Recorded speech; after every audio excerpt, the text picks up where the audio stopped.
Ako po ay si Biner Baisa Agtarap. Bumabati sa inyo ng isang maligayang Pasko at manigong bagong taon. Tanggapin po ninyo ang isang mainit at mapagpalayang pagbati ang hatid ko sa inyong lahat.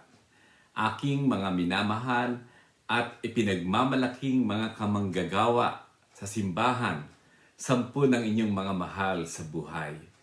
Kalakip ng aking pagbati ay isang mataimtim na panalangin sa Diyos, na lagi kayong pagpalain ng may kapal at dulutan ng isang malusog, masagana at masayang bagong taon. Maraming salamat sa inyong paanyaya na ako'y maging kabahagi sa isang mahalagang gawain ito ng Southwest Metro Manila District. Ang mensahe sa araw na ito ay aking pinamagatang Masayang Ugnayan, hango sa Aklat ng Mga Awit, Kapitulo 78. Basahin natin ang sinasabi ng banal na kasulatan. Si Yahweh ang hari ng buong mundo. Kumanta ng bagong awit at kay Yahweh ay ialay, pagkat mga ginawa niya ay kahangahangang tunay. Sa sariling lakas niya at kabanalan niyang taglay, walang hirap na natamo itong hangad na tagumpay. Ang tagumpay ni Yahweh, siya na rin ang naghayag. Sa harap ng mga bansay, nahayag ang pagliligtas. Ang pangako sa Israel, lubos niyang tinutupad.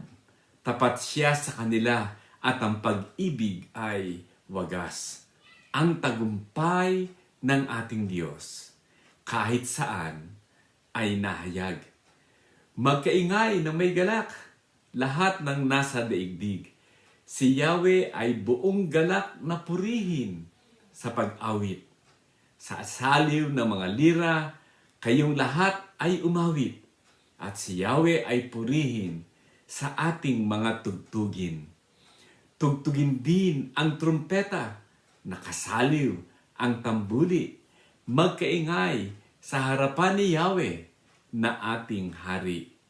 Mag-ingay ka, karagatan, at lahat ng lumalangoy. Umawit ang buong mundo at ang lahat ng naroroon.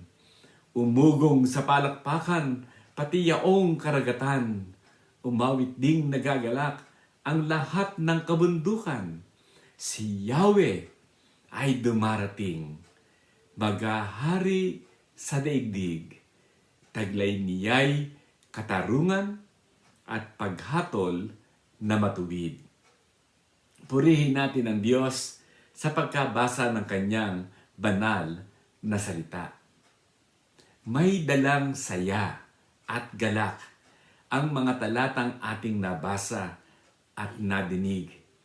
Saya na nadarama ng bawat isa dahil sa mga ginawa at patuloy na ginagawa ng Diyos na kahangahangang tunay. Saya na nahayag at patuloy na nahahayag dahil sa tagumpay at pananagumpay ni Yahweh, ang Diyos natin na ang pag-ibig ay wagas. Tagumpay niya sa pagliligtas, na dulot naman ito'y katarungan, kapayapaan, at kasaganahan sa sangkatauhan. Naiibang saya ang mensahe ng salmista dahil ang saya na binabanggit ay nakaugat sa paghahari ng Diyos na dumarating sa mundo, na taglay nito'y katarungan at paghatol na matuwid. Ito ang uri ng saya na hatid ng Pasko sa atin, na ngayon sa atin ay nagaanyaya na maiugnay natin ang ating buhay sa Diyos at sa bawat isa at magtatag ng isang masayang ugnayan. Ang masayang ugnayan natin sa Diyos ay siya nating pinaguhugutan ng di matawarang pagtatapat, pagsisikap sa ministeryo bilang mga manggagawa ng simbahan, maging sa gitna man ng pandemya o sa lahat ng panahon. Ang masayang ugnayan natin sa katarungan ng Diyos, ang siyang nagbibigay sa atin ng lakas ng loob, ng tapang at pagsusumikap na maging kabahagi tayo sa pagtatatag ng Diyos ng kanyang paghahari dito sa lupa, gaya din naman sa langit. Ang masayang ugnayan natin sa Diyos ang siya ding nagbubuklod o nagpapatatag sa ating pagkakaisa bilang mga kamanggagawa sa ubasan ng Panginoon, maging sa gitna ng pagkakaiba-iba sa pananaw o posisyon sa mahalagang issue na kinakaharap ng simbahan maging ng pamayanan. Lahat ng ito ay nangyayari sapagkat ang sentro o pundasyon ng isang magsayang ugnayan sa Diyos at sa bawat isa sa atin ay walang iba kundi ang sinasabi ng kasulatang ang saya ng Diyos na dumarating, nahahayag sa ating mga buhay sa kasalukuyan at maging sa darating na panahon. Kaya ang panawagan ng salmista ay ganito, ang tagumpay ni Yahweh, siya na rin ang naghayag. Sa harap ng mga bansay, nahayag ang pagliligtas. Ang pangako sa Israel, lubos niyang tinutupad. Tapat siya sa kanila. At ang pag-ibig ay wagas. Ang tagumpay ng ating Diyos, kahit saan, ay nahayag.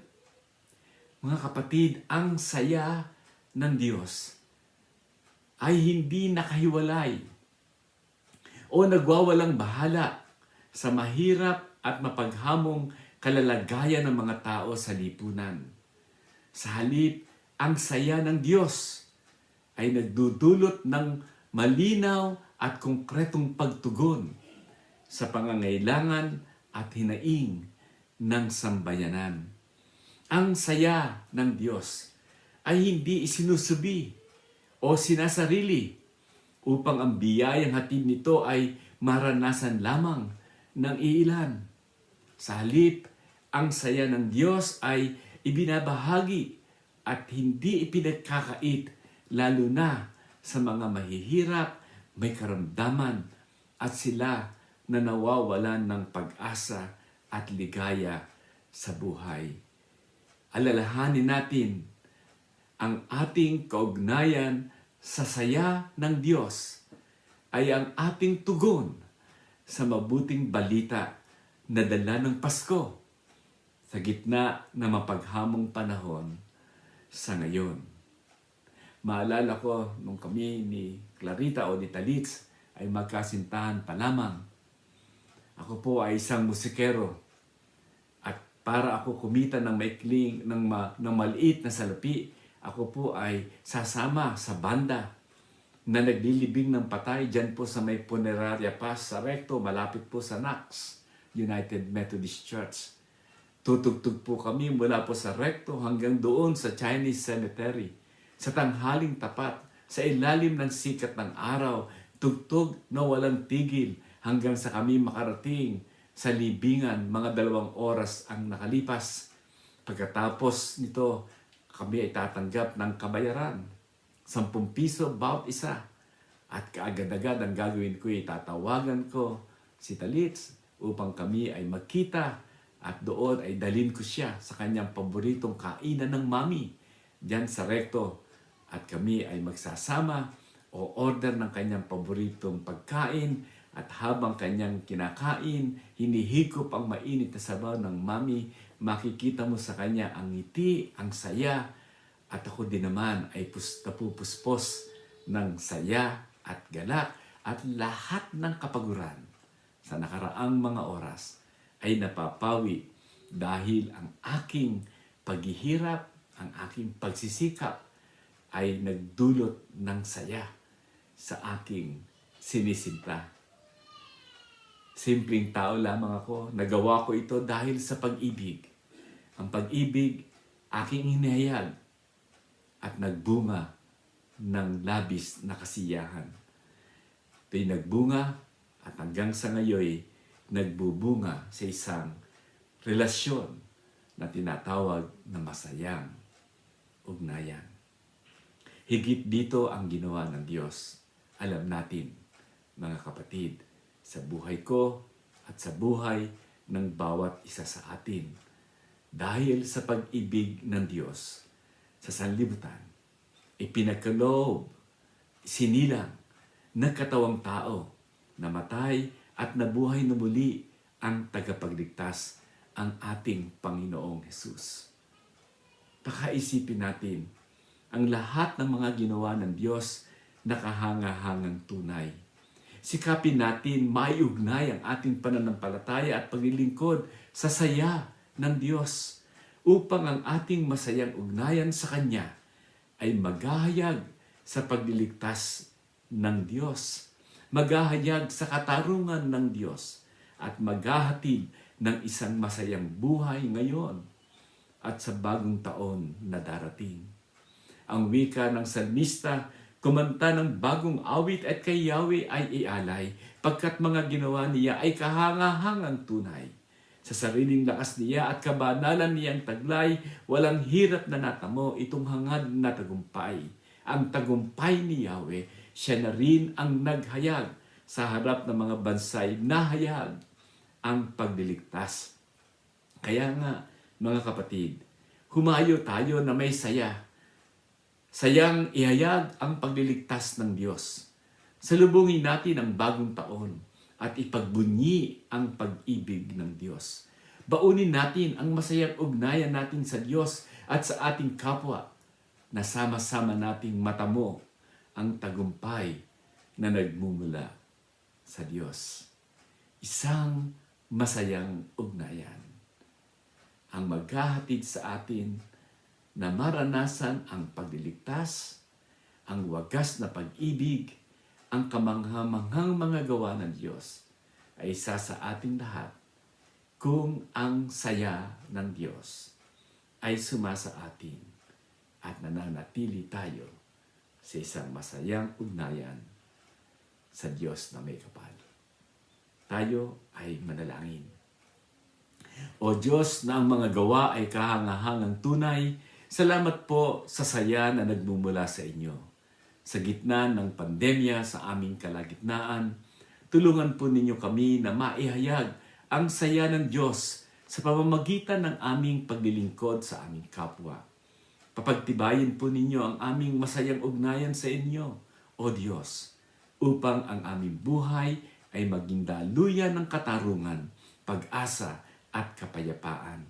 Ikaw nawa po, O Diyos, ang laging sumaamin nang sa aming mga salita at gawa ay mahayag ang inyong tagumpay sa pagliligtas ng buong sandaigdigan.